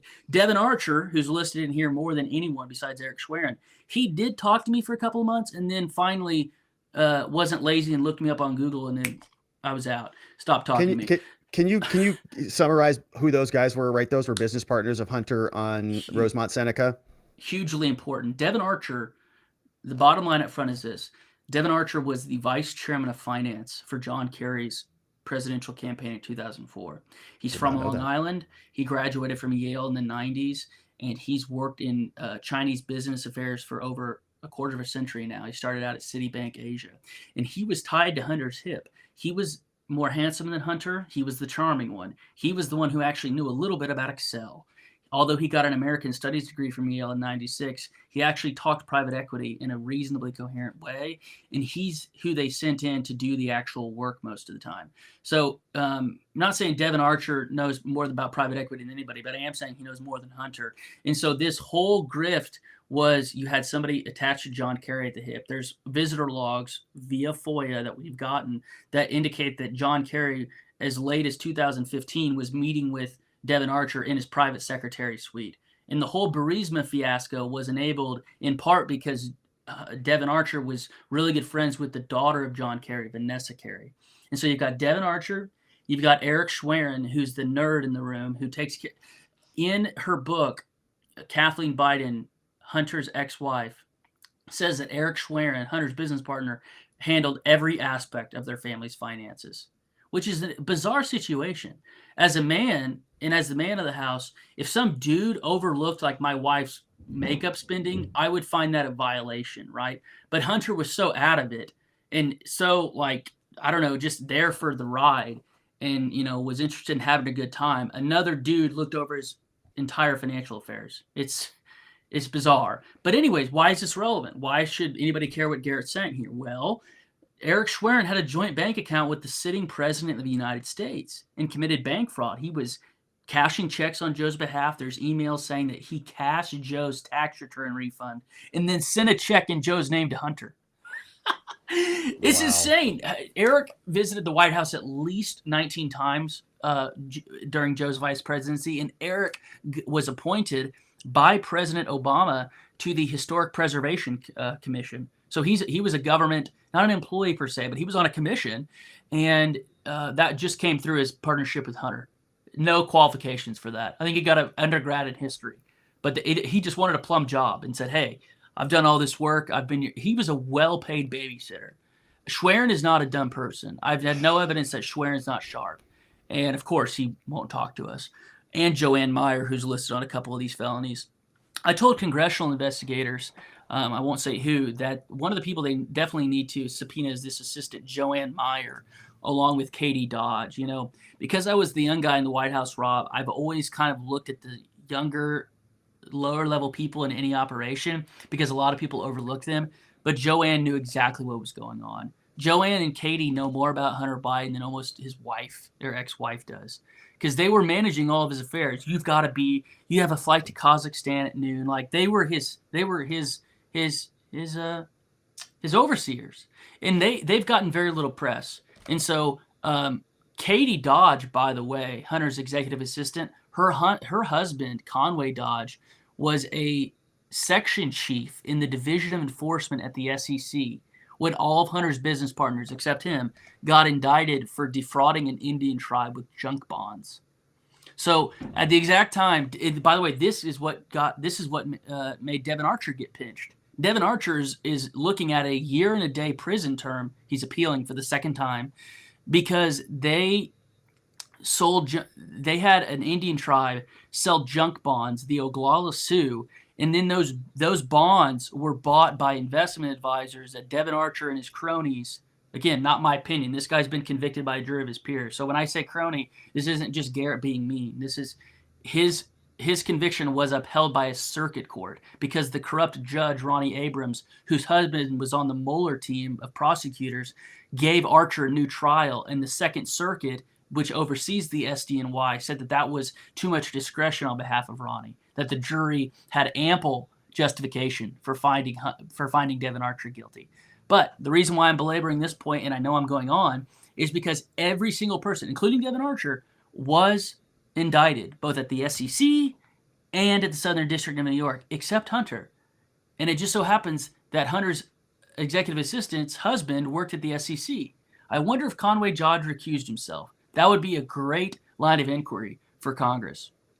Well, I'm wondering if, so I didn't know that Devin Archer got convicted of anything or that he was being prosecuted, but Yes, now I'm convicted. wondering, yeah, and convicted. I mean, are these people going to take the fall, or how do you show that Joe Biden had intent? I mean, people have questions Well, about Joe Biden even knowing where he is now these days, right? And so, how do you fast forward? The Republicans are in charge of the House of Representatives. They're initiating all of these investigations. How do they not just run into a dead end?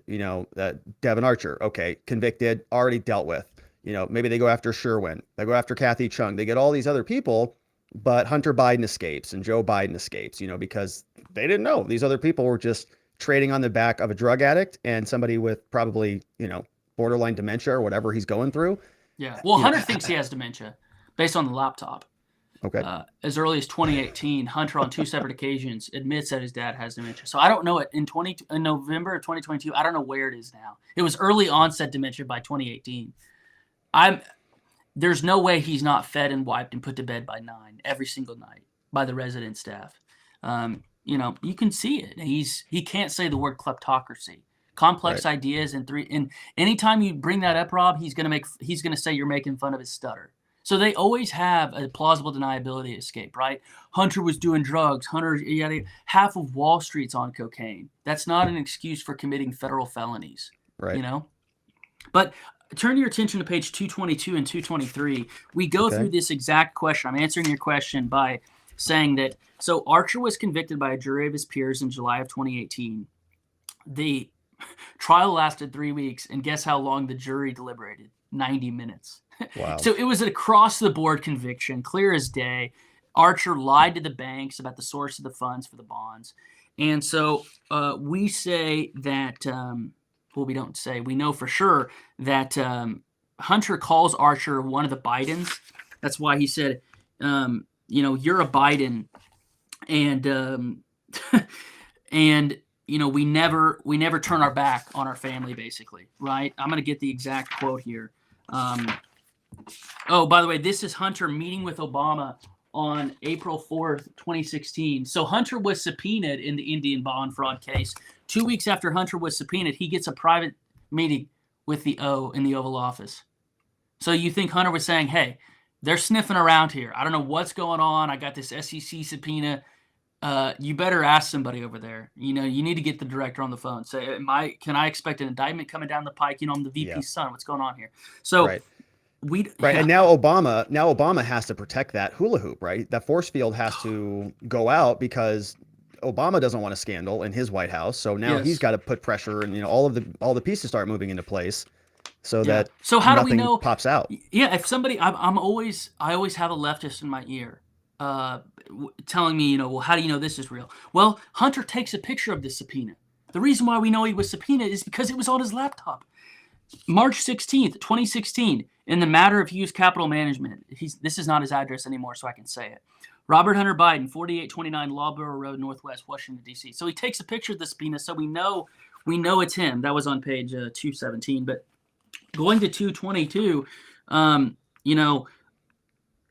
Archer's convicted 90 minutes after 90 minutes of the jury deliberating, which is not much considering it was a 3-week trial. The judge grants him a new trial months later.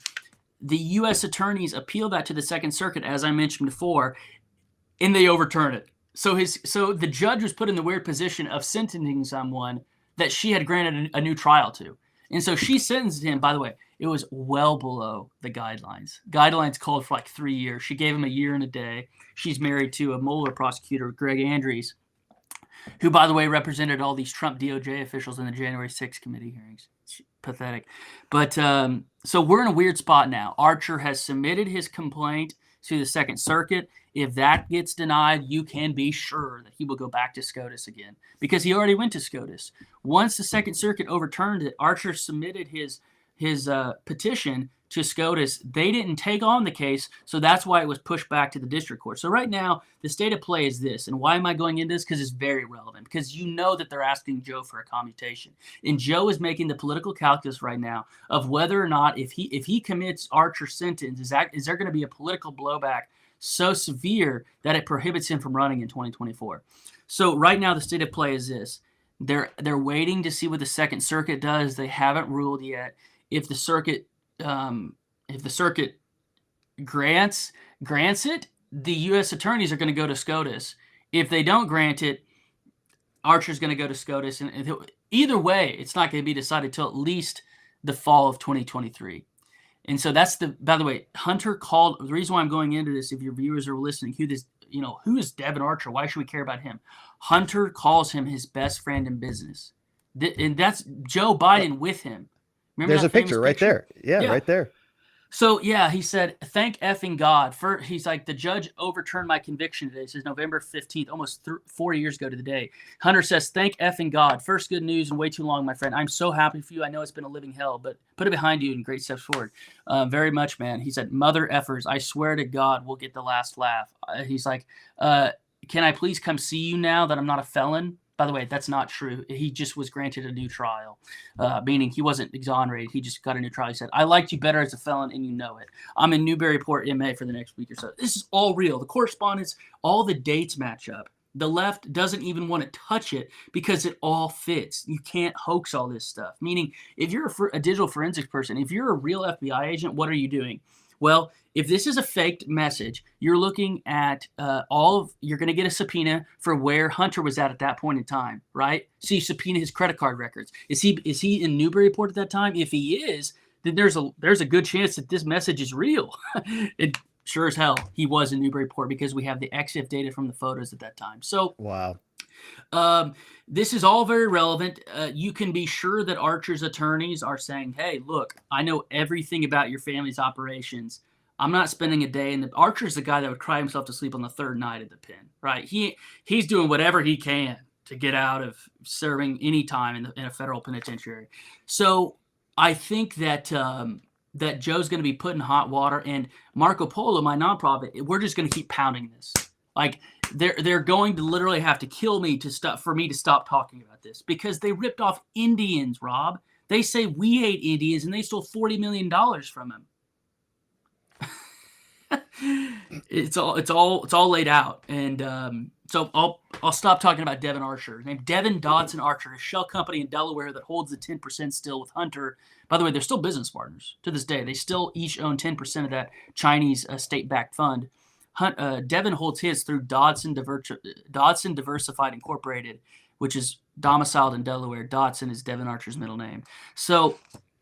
Now, was Devin involved? Was Devin in the 10% for the big guy? Right. That was There was a whole. What was that structure? Because that was splitting up the actual money for Joe. That 10% of it was going to Joe, but the rest of it was going to the other business partners, right, on the entity. Yep, that's a very good question. That email is on page 116, and the players are thus. There's an Englishman, a bizarre Englishman, because we don't know how he gets his position. In like 2000, he was a mid-level marketing guy in a small town in England, and now he's the economic advisor to the ruling family of the United Arab Emirates. His name is James Gillier, and we were the first people in the world, along with finding Frankie Biden's love child, to find a picture of this guy and post it. Everybody was talking about James Gillier. My group was like, who is this guy? He's the guy who wrote 10% for the big guy. We don't even know who he is.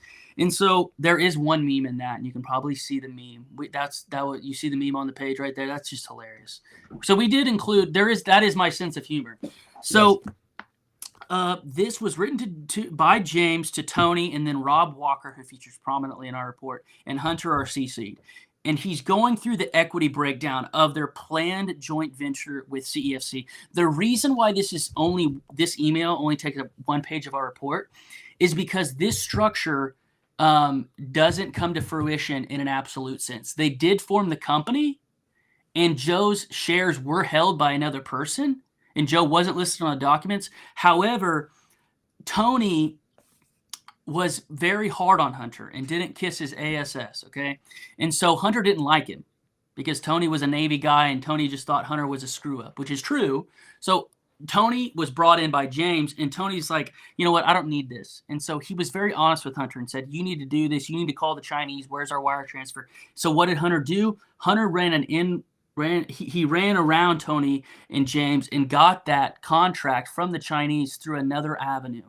And so Okay, our let report me lays all that out. let me pause you on this because I think this is a super interesting story. So your report, we're going to go into that, but walk us through what CEFC was and sort of the Chinese Belt and Road, right? It was about mineral rights and mining ordeals and like why this is so important.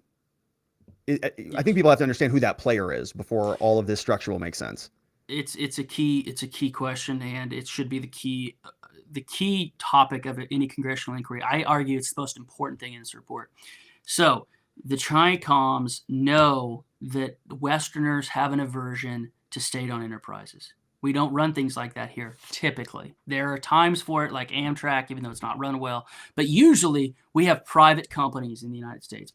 Private in the sense that even if they're public, they're owned by individuals or foundations, not owned by the government. The Chinese know that. So what they did was they propped up this company called CEFC, China Energy Fund Committee. It goes by CEFC. And they were an oil conglomerate. And they built oil rigs and invested in oil infrastructure and other energy infrastructure and financial services companies around the world. And what they did was they always came, this is Ye on page 115 with the Rothschild family. They always said, we're a private company.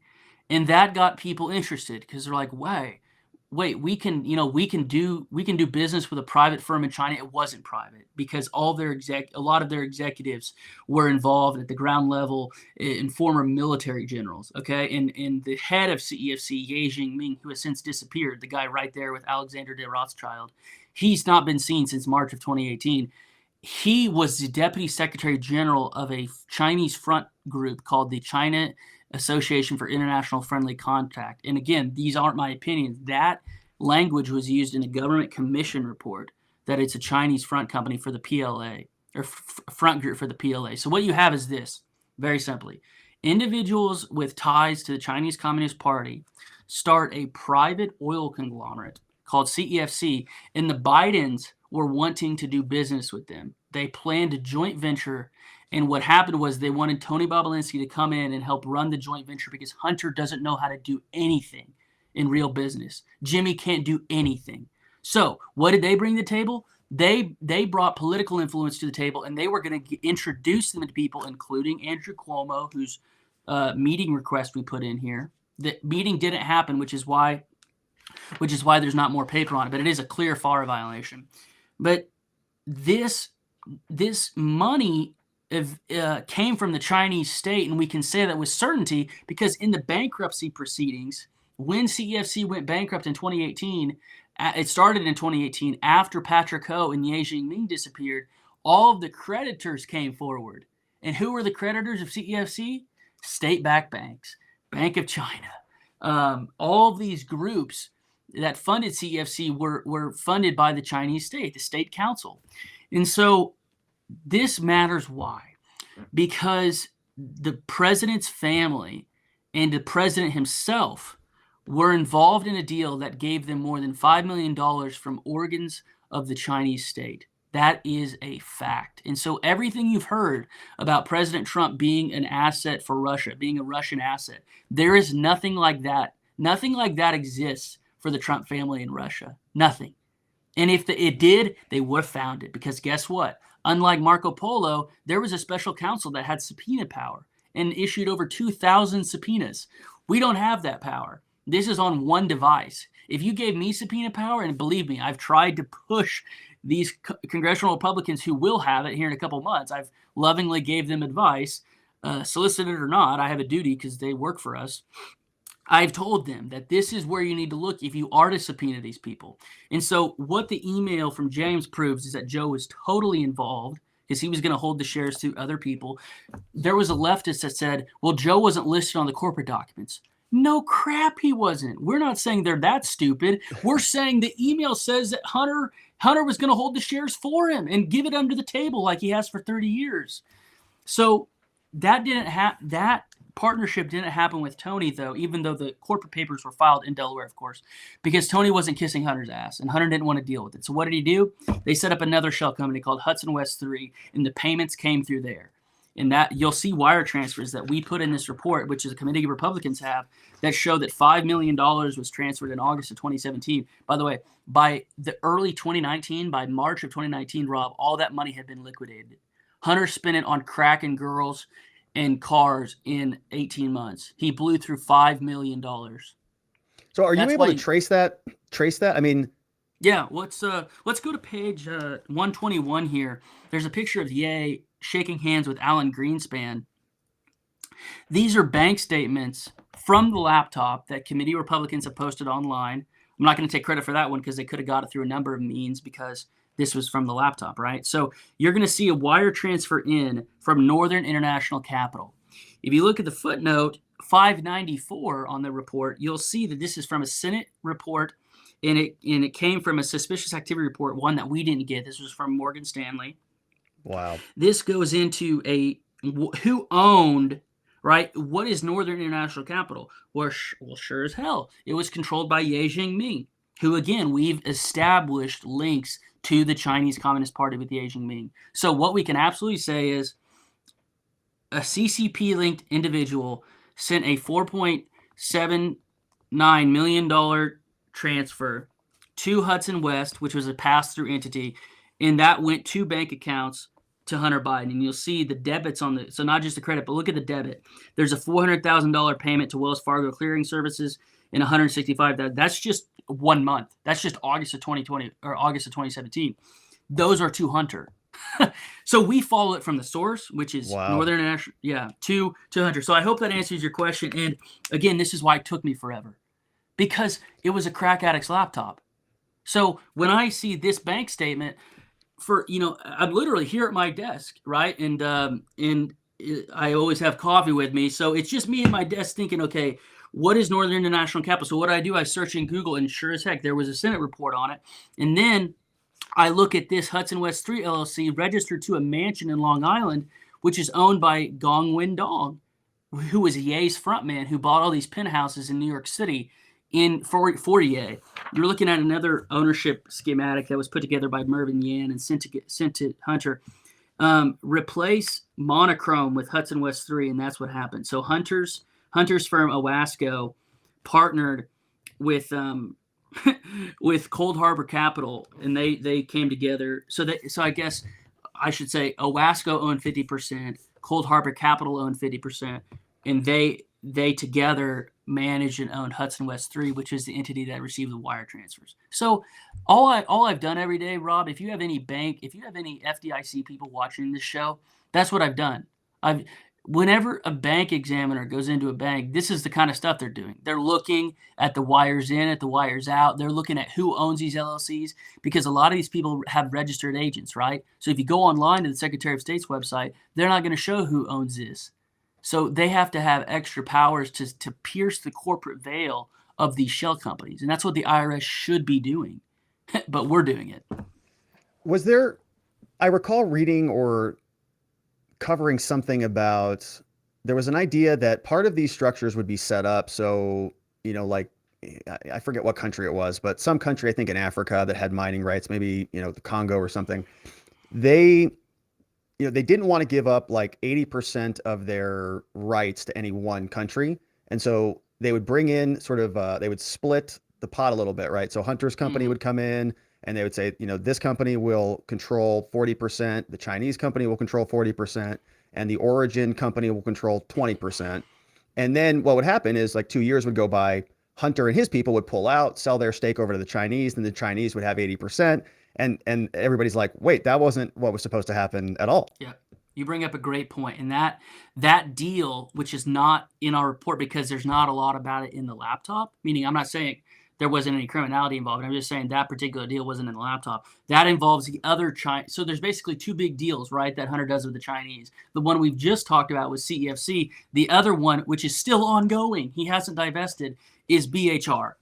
And BHR is the one, and you're talking about the 10K Fungurum mining company. It's with China Molybdenum, and it's in the Congo, Democratic Republic of Congo. All that went down in 2016. It's the lone article by the New York Times which talks about Hunter's grift, which is just hilarious to me. I think I have the the article. There's a couple of good mainstream press articles about Hunter Biden. One of them is in October of 2019. It's by the Financial Times. It's called Hunter Biden's Web of Interest. That's a good one.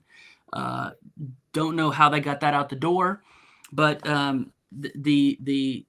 the China molybdenum situation, there's probably some FAR violations in there. We just didn't get. There's not. The communications probably happened over WhatsApp. Hunter loved WhatsApp. That's why Tony Boblinski's material is so damning, because Hunter wasn't expecting anybody on the other end of his WhatsApp messages to save him.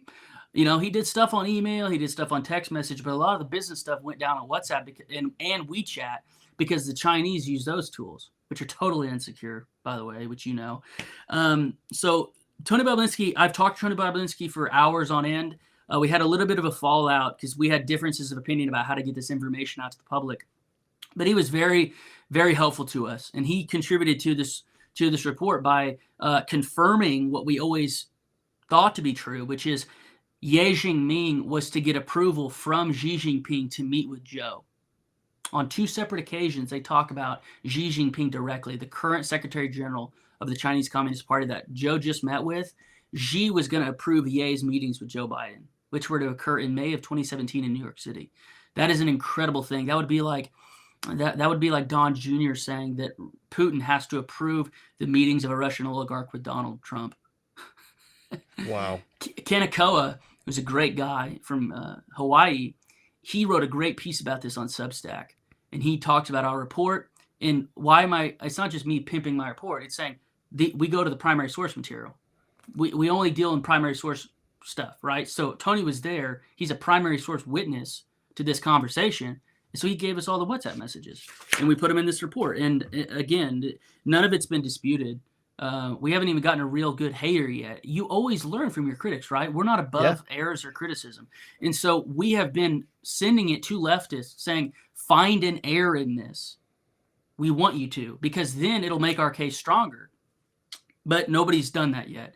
So this is another call to either middle-of-the-road liberals or dyed-in-the-wool leftists that if you don't believe what I'm saying tonight, we challenge you to go through the report, say, you know what, Garrett, you made a speculation there that's not supported by the concrete evidence. And if we agree with you, we'll pull it from the report.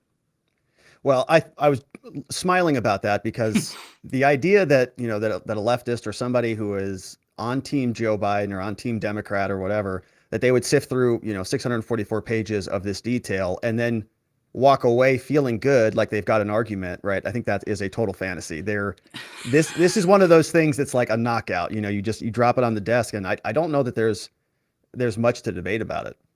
No, we've tried to. Well, that's why Hunter's attorney, and we'll go into. I'll just talk for 90 seconds about this. Hunter has 2 big attorneys right now. One of them's Chris Clark at Latham and Watkins, who has been laundering information illegally with Nick McQuaid, who was the deputy head of the criminal division, who just went back to Latham and Watkins. He argued cases with Hunter's attorney, then became the deputy head of the criminal division, and now is back at Latham and Watkins with inside and real quick on that one investigation. Yeah, Latham and Watkins, right? They represented Michael Sussman, who was the lawyer for Hillary Clinton a long time ago, and we covered a lot of not to smear Latham and Watkins or say that they're bad lawyers, but actually they were very good lawyers. Yeah, they got Michael Sussman acquitted, and they've done a lot of work. So that's interesting that Hunter is in that same firm. It's a very good point, and yeah, we're not saying they're stupid. We just think they're Democrat fixers, or let's put it this way. Let's put it the most charitable way. They have been fixers for prominent Democrats. Yeah, indisputable. So all of this is going down real time. What are, some people have been saying, the report is good, but a lot of the stuff went down in 2015. There's so many felonies that are within the statute of limitations. The way FARA works, it's clearly written in the statute, is the statute of limitations starts, the clock starts when your representation ends. Hunter got off the board of bereavement on April 5th, 2019. So any FARA violation related to bereavement, and we've counted over a dozen, can be brought until April of 2024. So this is all very relevant and contemporary. And it's, we're living, the Chinese say, living in interesting times, but the only Confucius idea I agree with. We do live in interesting times. And I'm addicted to the material. We're going to be moving on in 2023 to other research topics, but for the rest of 2022, we're going to be promoting this report, getting it. I've already met with congressional investigators, although I'm bound to not say which one, but I have been meeting with congressional investigators. I was in D.C. last week, and we'll see if they're serious or not. I'll believe it when I see it from these Republicans. They need to make criminal referrals to local jurisdictions, Rob. Because if they give it to the DOJ federally, we know where that's going to go. But we put the contact information for local DAs, and that's where Hunter could have some real trouble, and trouble they're not calculating at this point. Well, I wanted to ask you about that. Yeah, Republicans and sort of their response to a lot of this, because, you mentioned at the start of the stream actually that things were pretty quiet, back during the initial phase of, I think, your investigation. Yeah. You weren't getting a lot of support from, certain organizations, these think tank organizations that you might think would want to sink their teeth into this. And I'm trying to understand what the next steps are, or, let's say we take a Jim Jordan at his word, or we take, Chuck Grassley or Sen Johnson at their words, and they actually do have some capabilities to, investigate this. What's the roadmap look like, from your success framework? How does that feel? I think complete justice is going to be hard to attain, because that would mean an indictment of the sitting president. But God calls us to achieve as much justice as we can. And right now, what that looks like, to be very concrete, like this report, is by January 15th, they will have sent 10 to 15 subpoenas to the people. Come in, make them come in and plead the fifth. And some of them will, which is their right, and some of them won't. And if the 2 or 3 that we care about don't plead the fifth, there's going to be so much meat there to chew on. And our dream is to have one of these people grow a spine enough and be granular enough to send a criminal referral for one of the crimes that we've laid out to a state level prosecutor, to an AG. I have not talked to him since 2019. The last time I've spoken to him is in 2019. He's the Attorney General for Louisiana, Jeff Landry. He wrote a very good op-ed in Breitbart months ago, and we quote it and we cite it here in our report about the Biden laptop. And so when I release this report on October 19th digitally, although the physical copies are coming later this week, or excuse me, this month, and will be here by Christmas for everybody, I sent the report to him and I said, here it is. We've laid it out. If there's a connection to Louisiana, which there might be, through this company called ePlata, which is a sort of online, like it's an online pharmacy. They were trying to get Joe to meet with John Bell Edwards, who's the governor of Louisiana. But I in my email to Landry, I said, even if there's not a connection to Louisiana, you have people on the speed line on your phone, AGs in friendly states, meaning states that will enforce the law without fear or favor, no matter who commits one, or no matter who commits a crime, that can action this. And so I said, Jeff Landry, I read your op-ed. I think it's great. Op-eds are op-eds, right? I've done all I can do, Rob, and I can say that. Usually in life you say, I could have worked harder. It's like, I did all I can do with this. And what I'm doing now is going on good people's shows like yours and meeting with people who have the ability to, number one, get the word out, and number two, effectuate the crimes that we have expounded upon in this. And so the ball is still in my court, meaning I have a duty to all the supporters of my nonprofit and to obviously my family and my country to carpet bomb this thing, send it across the country and world. But their duty at the state and local level is to take the crimes and look at them objectively, right? All we're asking is, if you see something in this, send a subpoena. Go to a magistrate and say there is certifiable evidence, and we'll send them a copy of the laptop. If they want to have their, so like this could work out by somebody in let's pick a state, Connecticut. Let's pick Pennsylvania. Hunter committed crimes in Pennsylvania, state level money laundering offenses through his Uncle Jimmy, etc., because Jimmy lived there. If a fair-minded person in Pennsylvania wanted to see this evidence that we've put forward, we will send him a copy of the laptop immediately, and it's out of our hands then. If they don't want to, that's why a lot of the Republicans don't. We've had Lauren Boebert talk about our report, but a lot of the Republicans don't want to be seen with me personally just because I'm tied to the former president, right? And I'm okay with that. It's not about me, right? If this were about me, I would have put, the Garrett Ziegler report on the Biden laptop. It's like, it's not about me. All we're asking them to do is, and we are going to get it submitted into the congressional record, the congressman missed his first deadline, but he said next week. I just sent it to his LD today, the legislative director. So we are going to get this submitted. Matt Gaetz tried to do that, but he realized that for things to be submitted into the congressional record, they have to be on paper form. So Gaetz' staffers would have had to print out every document on the laptop. And you can't put a threesome with the president's son in the congressional record. It's a video. Unless you want to print out screenshots of the threesome and mark out the genitalia, then you could put that in the congressional record. But we're sending this in physical form, and we're sending a PDF, so it'll finally be in the congressional record. 459 violations of the American First Family.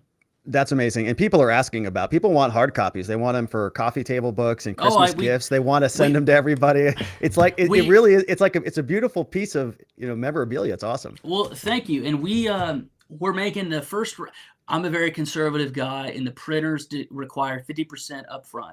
And so we're making the first printing is going to be 3,000 copies, because you never want that dull thud, right? If you print 10,000 copies and you only sell 8,500, you're like, well, that's a. So we're doing 3,000 copies in the first printing. If there's more demand after that, we'll do a new order. And I'm honored by it. And again, it's not about me. It's a contribution from Brian, Brendan, Eli, Josh, Mark, Jim. All the guys that I worked with on this came through, and it was behind schedule, but it was also twice as large as we thought it was, because we got into his iPhone backup, which could be the subject of another interview. But I know we're going on the 90-minute mark. No, great. No, we're good. Do you want to take some questions, or? Yeah, we can definitely see what's coming up in the chat. Let's see if anybody has any questions. Actually, I think. Let me see if I can pull up the. Any from our mutual friend Alicia. She's a peach. She is. Yeah, she had a comment about the girth of your document, and I like to say that we like big girth documents. We like big thickness and big heavy documents on here. And so she said, I just sent that copy to the guy in DC today, and I weighed it. It's 3 pounds, 14.5 ounces. So, and by the way, when people go to get a copy, it's just going to be a donation. It's like a suggested donation. So they can give as much as, like, the lower bound is going to be basically at cost for us. And if people want to give more, they can give more. But it's going to be a suggested donation. It's not like we're selling it, for a set price, which people love. And our dossier was completely funded by small dollar gifts. No single donation. There was no single donation over $5,000, which is pretty incredible, considering it was $140,000, meaning we spread this thing so thin. And that's why Hunter's attorneys are so pissed. They can't really buy somebody off to stop us. And that's powerful. Yeah, it is an amazing thing. And I think that just, the fact that it is memorialized, the fact that this is going to be around forever, it's anchored in, it's going to be on, coffee tables and bookshelves. Congressional record, all across, and the congressional record. I mean, the work you've done is really amazing. We had some comments come in. I don't see any questions on the super chats, but I guess I wanted to ask, so first of all, how do you stay so energized on this topic? Okay, so I sort of want to get your first. Where does the energy come from? Because you're obviously masterful at all of this, right? You've got this. Well, thank you. Brain power. It's like a photographic memory. You're flipping the pages. I mean, this thing more. This story so well. I can't remember stuff unless I see their face. That's why I mentioned Kathy Chung, that we don't have a recent photo of her. One of the people that really helped us with this report was actually Joe Biden's stenographer. Can you imagine such a profession? He was Joe Biden's stenographer for 3 years, and he was a closet conservative. His name's Mike McCormick, and he's in our acknowledgement section. And he looked for us for months for a pic of Kathy Chung, because he worked with her. He knows her. He knows what she looks like, but there's no photo of her. And so if I can't see somebody's face, I can't remember them. But once I see their face, I won't forget them my whole life. So the energy comes from the contemporary nature of the events. We're not historians in the sense that everybody, I won't say everybody because that's an absolute statement. The vast majority of figures, Rob, that are cited in this report are still working for Joe to this day. Amos Hochstein, Evan Ryan, Tony Blinken, All these figures are involved in the Afghanistan and Ukrainian fiascos that are affecting you and I's tax dollars. So there's no motivator like that, meaning the same people have failed upwards and gotten promotions, even though they've gotten us to in so many debacles beforehand, and that motivates me. Because like if we wouldn't have the Ukrainian fiasco, nobody would know very few people would know the name Victoria Nuland. But because Yeah. Ukraine has happened, they know all about what Victoria Nuland did in 2014. The the private intelligence firm Stratfor, whose emails WikiLeaks published years ago, we have a footnote in this report. In private emails, the head of Stratfor called the Ukrainian fiasco in 2014, quote, the most blatant CIA coup in history, end quote. So what does that mean? That means Viktor Yanukovych was taken out of office by a Western-led coup in 2014, the ramifications for which we are still suffering and going through to this day. And why is Biden involved? Why does this matter? Why am I telling you this right now? Well, because Mykola Zlochevsky took out a $166,000 monthly insurance premium to buy his way out of prosecution via Devin Archer and Hunter Biden. And they Wow. split that $166,000 wire through a shell company, Rosemont Seneca Bohai, in a Morgan Stanley account, which is now the subject of 150 suspicious activity reports that the Republicans have. So it's all relevant to this day. And these are jokers. This is a joke. This is embarrassing to be a citizen of a country that has this blatant of corruption. I couldn't agree with you more. I love that you are so focused on this, and I think the work that you're doing is seriously invaluable, and a lot of the commenters are agreeing with that. AC was here, said, Rob, thanks for having Garrett on. I hope you use this to purchase your own very girthy copy of the report when they're printed, which of course we'll do. General Kale said, I notice it comes up frequently whether or not it was acquired legally, while the left uses every institution under their power, including the FBI, to destroy anyone who's a threat. Yeah, no evidence that no evidence that it was anything but Hunter forgetting to pick up his laptop. Remember, he brought 3 laptops there. They all had water damage. Mac Isaac fixed one of them by giving him an external keyboard, and ergo, being on crack, Hunter thought everything was good and chipper. So in his mind, the reason why he forgot it, all available evidence points to the fact that Hunter forgot the laptop. There are other theories out there saying Hunter did this to sabotage his family. If you look at his text messages, although he has animosity towards being the bag man, Hunter's income and sustenance comes from this grift. You think anybody would buy Hunter's art if his daddy weren't the president? No. So, like every kid, like everybody who has a parent, some people hold animosity even after the parents are gone, but as everybody does with a living parent, there are things that your parents could have done better, right? So there are text messages, of Hunter complaining to his daughter, basically laying out a RICO situation where half of his salaries went to his dad for his entire life. Those aren't my words, those are his. And Right. so there's some animosity towards Joe, but at the end of the day, like I said before, family over everything for them. Yes, Joe used his crack addict son as the bagman for the family, but Hunter also willingly did that. Nobody was putting a gun to his head. He could go smoke his brains out with crack in a cabin in Montana if he wanted to, but no, he's at the White House today. Hunter Biden just flew on Marine One with his daddy to Joint Base Andrews to go to Nantucket for the Thanksgiving holiday. Hunter is willingly engaging in this grift, and everybody who's protecting them is just as guilty, legally. Not morally, because we know that in God's eyes all sins are equal, but we know that some sins have a greater impact on society than others, right? Yeah. Jaywalking versus rape it's not even comparable. But the people who cover for Hunter, and I mentioned the contemporary nature of it, Rob. Mark Gittenstein mentioned in this report, he was the former ambassador to Romania, Joe's staffer on the Senate Judiciary Committee when they were doing the high-tech lynching of Justice Thomas, again, his words. That guy is now the ambassador to the European Union. So none of these people have faced any consequences. And again, it's not my job to ensure that they face consequences. It is my job as a watchdog group to put out the truth in a clear manner. And, my dad doesn't like BSers in flowery language. This report's written for anybody with a sufficient education. Anybody can go and read this. It's very clear. Not one person has said, this page is too archaic or too esoteric. It's written in plain English, and I think that's valuable. Sorry, my background noise. My little It is. son No. is walking in. Oh, well, shout out to your son. We, I, I think that sunlight is the best disinfectant, and you are exposing it very plainly for all to see. It's not buried in 127,000 emails, right? That you have Yeah. to scroll through on a web page somewhere. It's man, it's beautiful. Well, thank you, and hopefully we can collaborate in some fashion. Um, Definitely. Yeah, people are Alicia, asking. yeah, Alicia proofread our document many times, and hopefully, we can start something like that in the future. Um, yeah, I'll be in a minute. Sorry, my son.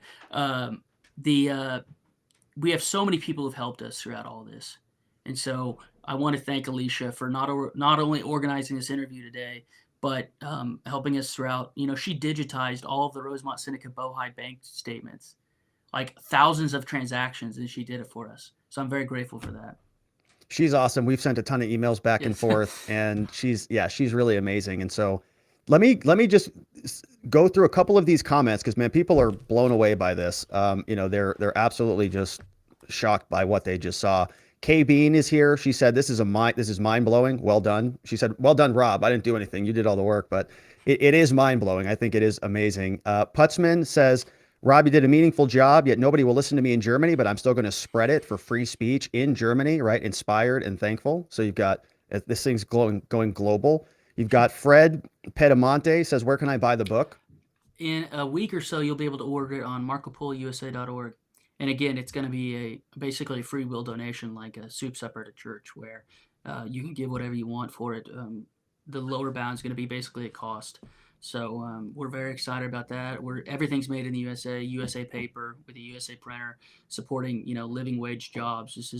We're not creating a report on Chinese espionage and then getting it made at Hongzhong, right? This is in Florida, so Yeah. people can be sure about that. Because I always want to know, where's I text, I met, don't text, I email manufacturers all the time. It's like, where do you get this stuff from?